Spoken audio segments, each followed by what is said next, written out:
सलाम वालेकुम व रहमतुल्लाहि व बरकातहू। अल्हम्दुलिल्लाहि व रब्बिल आलमीन वसल्लातु वस्सलामु अल सय्यदिल अंबिया वल मुरसलीन व तय्यबीन व ताहिरीन। अल्लाहुम्मा सल्लि अला मुहम्मद व आले मुहम्मद। सहज मराकबे की आज के इस सेशन में बैठक में हम आप सभी का इस्तकबाल करते हैं। वेलकम है, स्वागत है आप सभी का। तो आज हम बात कर रहे हैं सहज की, मुराकबे की। मुराकबा यानी मेडिटेशन, जो आजकल के ज़माने में हम कहते हैं। लेकिन मुराकबे की जो हकीकत है ये हमारे सूफी बुजुर्गों से भी जुड़ी हुई है। इनकी किताबों के अंदर भी इसका जिक्र मिलता है। जहाँ पे हमारे रसूल रसूल अल्लाह हज़रत मोहम्मद सल्लल्लाहु अलैहि वसल्लम की हदीस पाक में आता है कि जिसने अपने आप को जाना उसने अपने खुदा को जाना। तो खुद को जानना आना चाहिए। तो ये खाली एक फिलोसॉफी नहीं है, खाली हम किताबों में पढ़ते ऐसे नहीं होता है। असल में अपने आप को जानना बहुत ज़्यादा ज़रूरी है। तो उसकी जो वजाहत है, उसी की वजाहत में आज हम बात करेंगे। तो सहज नाम से शुरुआत करेंगे। सहज यानी आसान, और ज यानी पैदा हुआ। तो जब हम जन्म लेते हैं तब जन्म देने वाली एक ताकत भी हमारे जिस्म के अंदर दाखिल होती है। कहते हैं एक ऐसा जिस्म है इंसान का जो एक दिन मिट्टी में तब्दील हो जाएगा। हम कहते हैं ना, हम मिट्टी से बने हुए हैं, एक दिन मिट्टी में चले जाएंगे। लेकिन ऐसा जिस्म भी है जो आखिरत तक हमारे साथ में आएगा। तो कहते हैं कि मोमिन या फिर जो सूफी है वो हमेशा अपनी आखिरत पे ईमान लाता है। यानी आखिरत के समय में जो जिस्म हमारे साथ में आएगा, जिसको कहा जाता है जिस्म लताइफ। तो इसी जिस्म लताइफ की बात आज हम करेंगे, या फिर इसी के बारे में हम आज जानेंगे। तो ये जो कहते हैं, ये इसकी एक थोड़ी सी हकीकत है, उसके बारे में हम जानेंगे। कहते हैं बच्चा माँ की पेट में जब 2.5 महीने का होता है, यानी कोई भी औरत जब हमला होती है, और जब बच्चा उसकी गोद में रहता है 2.5 महीने का, जब वो हमला होती है, तो उसके सिर के तालू से, चमड़ी से, उसके जिस्म के अंदर एक रूहानियत की शिरकत होती है। और अलग अलग नफस को या फिर अलग अलग लताइफों को वो जन्म देती है, या फिर उनकी जो तासीर है वो बनाई जाती है। तो कहते हैं ना कि हर एक की नफस थोड़ी थोड़ी अलग होती है। कुरान पाक में अलग अलग नफस का जिक्र मिलता है। बेहतयाल सारे नफस का जिक्र आज हम नहीं करेंगे, लेकिन एक छोटा सा तारुक आज हम करके देखेंगे। तो कहते हैं बाईं ओर से दाईं ओर जो जाती है अलग अलग सिरात, ये आपको दिखाई दे रही है। ये अलग अलग जो लकीरें दिखाई दे रही है, इसको हम सिरात कहते हैं। पीले कलर की, नीले कलर की, और एक बीच वाली। अलग अलग इनकी नाम है, इनकी एक एक वजाहत है या फिर हकीकत है। तो उसी के बारे में थोड़ा सा आप जानेंगे। असल में आप लोग कहेंगे मुराकबा करना क्यों ज़रूरी है। तो आप लोगों में से बहुत लोग ऐसे कहेंगे कि मुराकबा करना इसलिए ज़रूरी है कि हमारी दिमागी तंदुरुस्ती ठीक हो। यानी हम तनाव से आगे आ जाए, हमारे अंदर जो डिप्रेशन है, जो दिल शिकस्तगी है, उससे हमें निजात हो। लेकिन क्या आप समझ सकते हैं, जब आपके अंदर के मुराकबे के जरिए जब ये रूहानियत सभी लताइफों को जो रोशन करती है, तो हर तरह की शफा होती है। चाहे वो आपको अहलो हयात से जुड़ी हुई हो, आपके जिस्म से जुड़ी हुई हो, आपके दिमाग से जुड़ी हुई हो, आपके कारोबार से जुड़ी हुई हो, बरकत से जुड़ी हुई हो, मादी से जुड़ी हुई हो, आपके कौम से जुड़ी हुई हो, आपके मुल्क से जुड़ी हुई हो। हर तरह की शफा यहाँ पे होती है। तो कहते हैं ना, एक बार हम खुदा से जुड़ जाते हैं तो और चीज देखने की हमें जरूरत नहीं पड़ती। तो कुछ उसी तरह से है। तो खुद से जो है, ये खुदा से हमें जोड़ने का ये जो तरीका है, इसी को हम सहज कहते हैं। तो थोड़ा सा हम तारुक लेते हैं कि बाईं ओर से जो सिरात दाईं ओर चली जाती है, इसको कहते हैं हम सिराते आफताब, यानी पिंगला नाड़ी, या फिर राइट सिंपैथेटिक नर्वस सिस्टम। पीले कलर की आपको दिखाई दे रही है, ठीक है।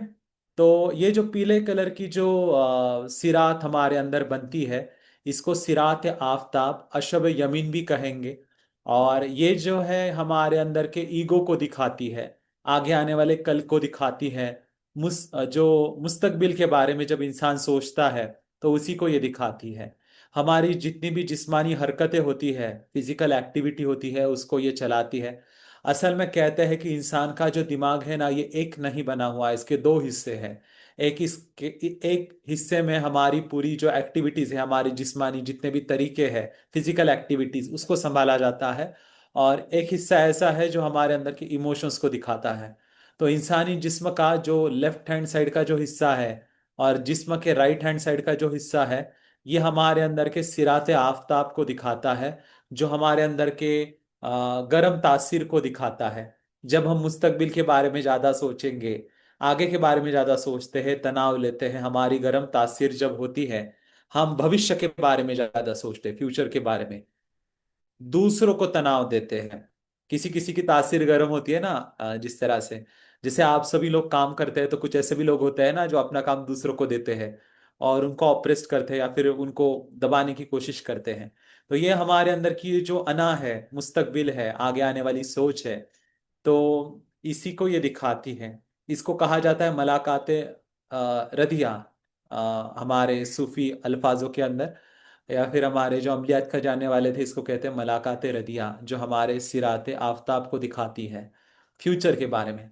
ठीक है। तो जो लोग अपने सिरात आफताब का इस्तेमाल ज़्यादा करते हैं, उनके अंदर अना होगी, उनकी तासीर गर्म होगी, वो हमेशा फ्यूचर के बारे में सोचेंगे, और उनके अंदर हमेशा किसी चीज को लेके वो एम्बिशियस रहेंगे, गोल मोल रहेंगे, उसी के पीछे दौड़ते रहेंगे, हमेशा बिजी रहेंगे।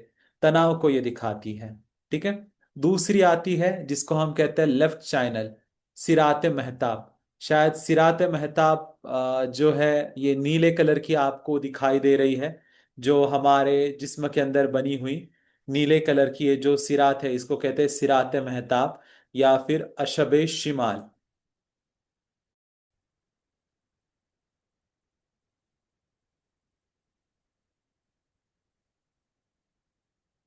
अच्छा, तो ये जो सिरात महताब है, ये हमारे अंदर के गुजरे हुए कल को दिखाती है।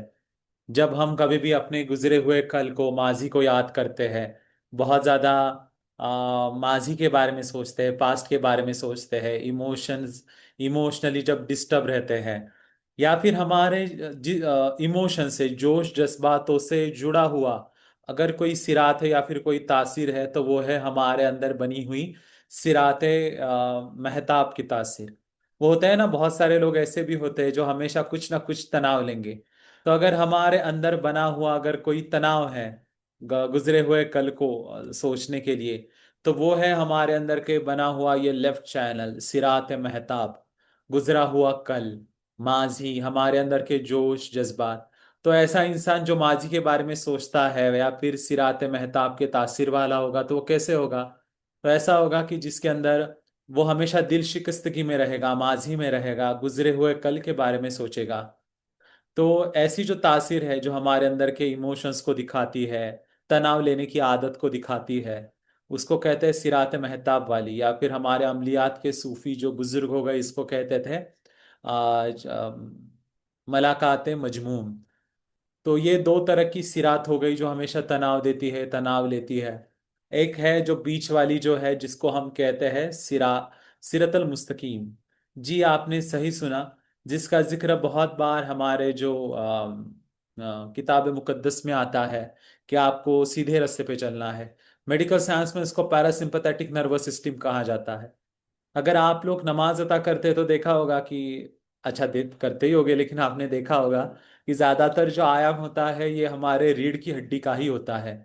मेडिकल साइंस ये कहता है कि इसी रीढ़ की हड्डी के अंदर हमारी पैरासिम्पथेटिक नर्वस सिस्टम है। जब हमारे अंदर की रूहानियत, जब हमारे पैरासिम्पथेटिक नर्वस सिस्टम्स के चढ़ते हुए हमारे लताइफों को रोशन करती है, तो इनकी जो खुसूसियत है ये हमें अता की जाती है। ये अलग अलग लताइफे हैं, इन अलग अलग लताइफों की एक खुसूसियत है, इनकी अपनी हकीकत है, वजाहत है। जैसे आलम फनी की खुसूसियत है कि ये आपको सादगी अता करता है। आलम नासूत की खूबसूरत है कि आपके अंदर ये क्रिएटिविटी लाता है, आप कुछ ना कुछ बनाना, कुछ ना कुछ करना सीखते हैं, आपकी तवज्जो रोशन होती है। तीसरा लताइफ है आलम लहूत या फिर आलम नियत, जहाँ पे हम नमाज अता करते हुए नियत बांधते हैं, तो ये हमारे अंदर की नियत को साफ करता है। चौथा लताइफ है आलम मलकुत, या फिर हम आलम कल्ब भी कहते हैं। तो आपको इश्क हकीकी अता किया जाता है। आलम जबरुहात जो हमारे गले के अंदर है, अगर वो रोशन होता है तो हम दूसरों से इत्तिला करने की ताकत हमें मिलती है। आलम पेशानी को अगर रोशन करेंगे तो हम दूसरों को माफ करना सीखेंगे। और आलम अर्श को जब रोशन किया जाता है, तब हमारे अंदर की जो रूहानियत है, ये हम खुदा से हम जोड़ते हैं, और जिसे अल तवक्कुल कहा जाता है या फिर कुर्बत खुदा है।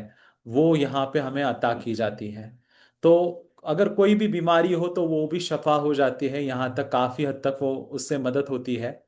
और इनकी अपनी एक हकीकत है, वजाहत है, शायद हम आपको आज पूरा तो नहीं बता पाए, लेकिन एक छोटी सी हमने आपको बताई। और सहज मुराकबा जो है ये आज से 50 साल पहले, 50-53 साल पहले एक बहुत बड़ी आलिम बुजुर्गा हो गई थी, हजरत बीबी माई साहिबा निर्मला रहमतुल्लाह अलैह। इनकी एक खोज है, इनका एक इक्तिशाफ है कि जिसकी वजह से हम इसको महसूस करते हैं। हम सभी इनको प्यार से श्री माता जी भी कहते हैं। और इनको अलग अलग अवार्ड्स, रिकग्निशन, किताबें दी गई, जिसको आप अपने तस्वीर पे देख रहे हैं। तो बीबी माई साहिबा के इक्तिशाफ से हमारे अंदर की रूहानियत रोशन होती है, और हम इसको महसूस कर सकते हैं। कहते हैं रूह, ये जो अल्फाज आया है हु से आया, हु यानी हवा। तो कहते हैं हमारे अंदर की जब ये रूहानियत जब रोशन होती है, तब हमारी दोनों हाथों के हथेलियों से और मस्तिष्क के चमड़ी से हमें ठंडी हवा का तजुर्बा होता है, और हम बेख्याल महसूस होते हैं, और एक अलग सी कशिश महसूस करेंगे, कशिश या फिर एक अमन महसूस करेंगे अपने अंदर आप, और बहुत ही खूबसूरत लगता है। तो आज का मुराकबे के अंदर आप जुड़े रहिएगा, और इंशाल्लाह अलग अलग लताइफों के बारे में हम आपको ज़रूर इत्तला करवाएंगे। फिलहाल के लिए हम मुराकबे के अंदर बढ़ेंगे। बहुत सारे लोग ऐसे होते हैं जो हमें कहते हैं कि आप हकीकत क्यों नहीं ज़्यादा बयां करते। तो बाबा बुल्ले शाह का एक जिक्र है, बाबा बुल्ले शाह कहते हैं कि भीगा बात आदम की कहन सुनन की नाही, जो जाने सो कहे नहीं, जो कहे सो जाने ना। तो उसी तरह से है कि ये बात इतनी खूबसूरत है कि आप इसको बयान नहीं कर सकते, और जो बयान करता है उसने उसको महसूस ही नहीं किया। तो बाबा बुल्ले शाह की अगर हिदायत सुने तो वही को हम महसूस करने की कोशिश करेंगे, हमारे अंदर की रूहानियत को। इसको हम सहज योगा के नाम से जानते हैं। सहज सहज का एक मायना यह भी है कि अ, आसान, और सह यानी आपके साथ, ज यानी पैदा हुआ। यही एक खुदा से जुड़ने का एक तरीका है, जो बीबी माई साहिबा का इक्तिशाफ है। तो हमारे साथ जुड़े रहिएगा, और हम आज के मुराकबे के अंदर आगे बढ़ेंगे। शुक्रिया। हम मुराकबे का तरीका शुरू करते हैं।